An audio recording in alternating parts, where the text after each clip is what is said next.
Peggy 18.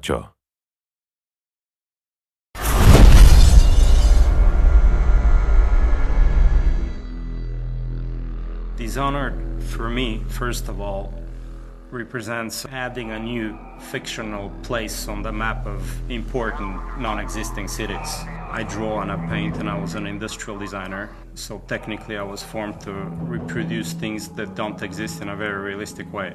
And my tools are mainly light, architecture, and composition. So science fiction cities are my specialty. Industrial designers are again formed and trained to create things that don't exist and to make them appealing.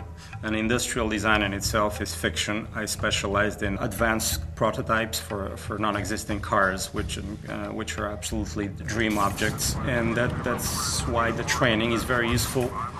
And historically, people like Sid Mead, who's designed Blade Runner, was an industrial designer, and he had the attention to detail and to craftsmanship to make up a world and make it very believable. So it's a very obvious relationship between science fiction and industrial design.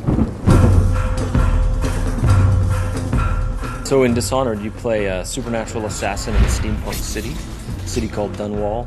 And the game has what I would describe as a non-photorealistic art style, led by Sebastian Maton and Victor Antonov. When we first started the project, Raph and I kept saying, this is London 1666. It was the last year of the plague and the year of the Great Fire. The city of London at that point is pivotal to the world and pivotal to history. The early creative influences were historical architectural pictures of London and maps of London. Start with a location. Where is this taking place? All kinds of representations from different artists, painters, photographers, and filmmakers. As a visual designer, Victor works kind of like a historian. He really proceeds with what-ifs scenarios. So, okay, what if instead there was this event happen in history? We looked at specific rooftops, specific smokestacks, and facade ornaments that were very specific only to London and to no other city. When the first design come back is that it looks very real, even though it's not, but it's kind of believable because our brain kind of processes it in a way which just looks like, oh wow, that looks like a place that could exist. And that's why I think his methodology is so powerful to people. Donc on a étudié en gros les fogs, la nuit, la pluie, les skies qui sont très bas en fait et qui pèsent sur l'expérience du joueur. C'était vraiment une approche qu'on avait de ne pas faire un jeu où il fait soleil, très beau. C'est comment infiltrer la lumière, donc c'est tout ce qu'on a étudié en allant à Londres. Et ensuite pour le retranscrire dans le jeu, il a fallu faire un petit peu de développement technique pour essayer de modifier la façon dont réagit la lumière avec les éléments du jeu vidéo, c'est-à-dire dans le brouillard, si on peut faire des haze et faire bloomer nos lights. C'est un bon setup pour un jeu vidéo et c'est une ville qui comporte une rivière, donc c'était très important pour nous, pour les missions qu'on fait dans notre jeu. En fait, on n'a pas l'approche classique du jeu vidéo. On a vraiment voulu revenir à des bases classiques d'art pur, c'est-à-dire les références qu'on a, elles n'ont rien à voir avec... on ne fait pas de recherche sur Google, on ne cherche pas à faire de choses génériques, on veut vraiment créer quelque chose d'unique.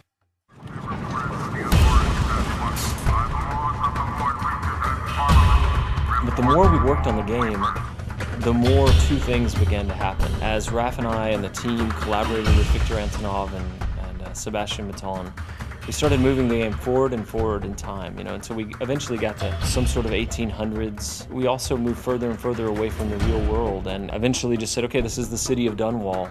We were somewhere in this time period where there's a lot of technology, but there's a lot of mechanical technology going on. So we based everything on suspension, steam, and basic fuel. We wanted to bring some rock and roll into that and some modern elements. So we started adding more science fiction element, pulling it forward in time and including technologies from probably mid-19th century. So this was just one foundation, one layer. Up on this layer we built what happened to the city 30 years later, 70 years later, etc. Technology and the machines in Dishonored have a again, a specific narrative function. They tell the story of the ruler of the country who has a flair for industrial design and progress. So he's building bridges and buildings and fences and devices to modernize the city and to crush and oppress people as well.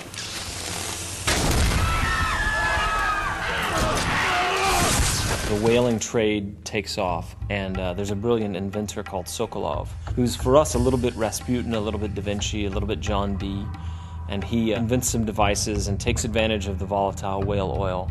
And then the oppressive government begins to use those devices against the people as a sort of security layer. The whale oil industry in Dishonored is manifested and represented through visual elements and design elements like ships and boats.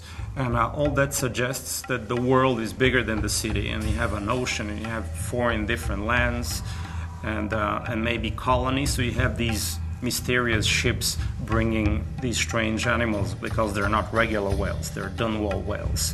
So you see them through harbors and rivers and through the coast, and the whale ships expand the scope of the city.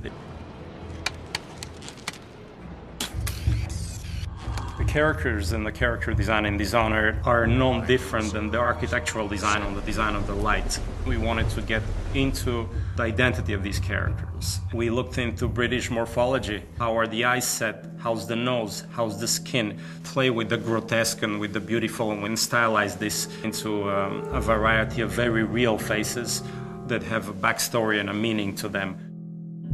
On a travaillé avec des gens un peu à travers toute l'Europe et qui étaient vraiment des spécialistes en fait de l'anatomie pour essayer de ne pas perdre l'intention qu'on avait mis dans les visuels au départ. Et on a pris des gens qui étaient spécialisés par exemple dans les silhouettes et dans les vêtements, dans la découpe des plis, la façon dont travaille un jean ou un pantalon. On ne voulait pas justement que ça ressemble à des personnages de jeux vidéo avec des jambes en tube et quelques polygones pour donner de l'effet ou juste des shaders. C'est-à-dire qu'on vraiment travaille la silhouette, c'est-à-dire que nos personnages, on a une approche de loin parce que c'est un jeu de combat, donc on détecte les personnages de loin. Et on a besoin aussi d'avoir un fort caractère quand ils sont très près. Ce qui rend vraiment les personnages de Dishonored uniques, c'est le fait qu'on a voulu les typer dès le début. En fait, on est parti dans cette stylisation.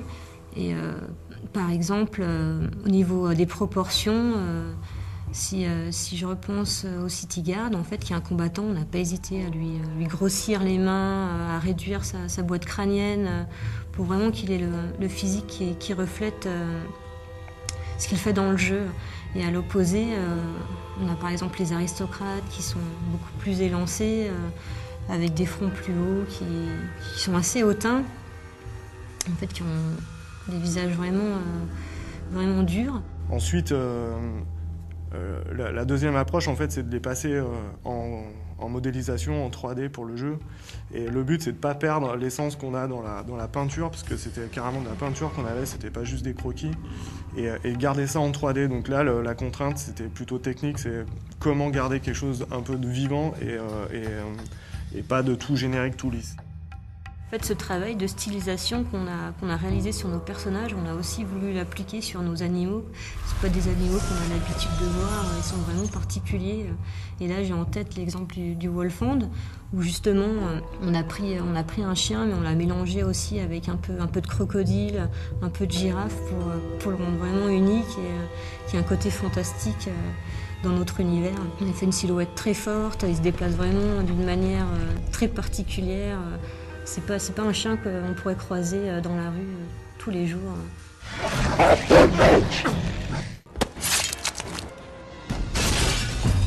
I want the Dishonored world to leave a souvenir and a memory in the player as if they had really been to this place and it moved them. And I hope it would stay in fiction as one of the places that will give people goosebumps and shivers.